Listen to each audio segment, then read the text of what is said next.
everyone, today we're going to talk about the yes but reaction and how to get over that. And we're going to use a model called the 12 roadblocks to communication. Now, if you stick around to the end, I'll show you how you can get a free resource from me identifying all 12 of these roadblocks that we hit and how to get past them, how to get over that. So stick around to the end and I'll tell you how to do that. Now, this yes but reaction, you may have noticed this come up, but you may not, because sometimes unless we look for it, we don't spot it. But this will happen when you have a patient talking about a particular issue, a particular difficulty or problem, and you respond a certain way.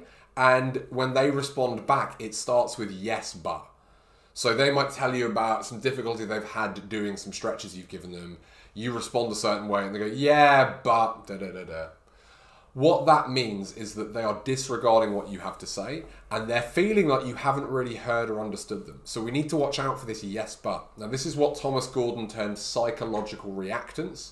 Essentially what they're doing is hearing what you have to say, their brain is reacting to it and rejecting it. And he noticed that these tend to happen when we respond in one of 12 ways. He identified these 12 roadblocks to effective communication, which are 12 different ways that we as clinicians will respond when we hear the patient talking about a problem.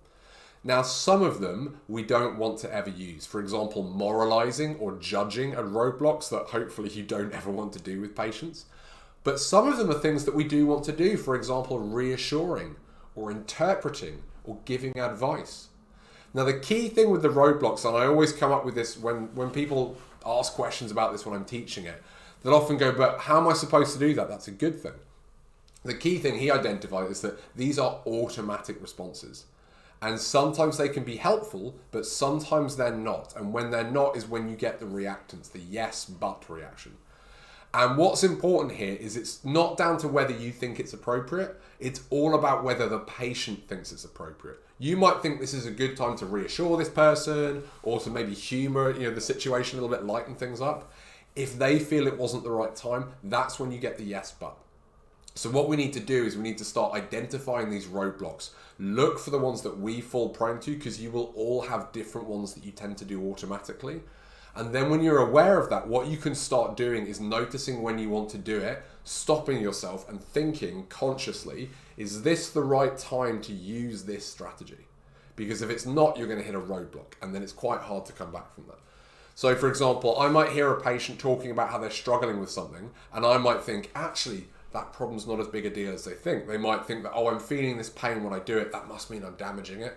And I want to come in and reassure them to say, actually, that's not something to worry about so much. But if I leap in straight away with reassurance, believe me, I've done this many, many times, I will get that yes, but reaction. And the patient feels like I haven't heard or understood them. Whereas if I stop and think, is now the right time to reassure, or do I maybe need to use some other skills, some other strategies first to make sure that's going to land? Then I can reflect consciously and over time improve. So if you want to know what all 12 of these are and you want to get a free handout that I give to everyone in my live seminars, it's part of my course, how to identify these and get over them and not keep hitting those roadblocks, then go to the video in Facebook. If you're in Facebook already, just comment below, say something like, give me my 12 roadblocks, or yes please, whatever you'd like to say, just comment below. If you're watching this in email or you're watching this on YouTube, then you need to go to the group. So go to Patient-Centered Chiropractors on Facebook. If you haven't joined, just request to join, I'll add you straight away. And then find this video on Facebook, the 12 roadblocks to communication, getting over that yes but reaction. And then just comment below and I will send this to you. I'll get it to you. And you can start immediately spotting which ones are you prone to, where are you subconsciously sabotaging that relationship, and immediately start spotting it and getting better results for your patients.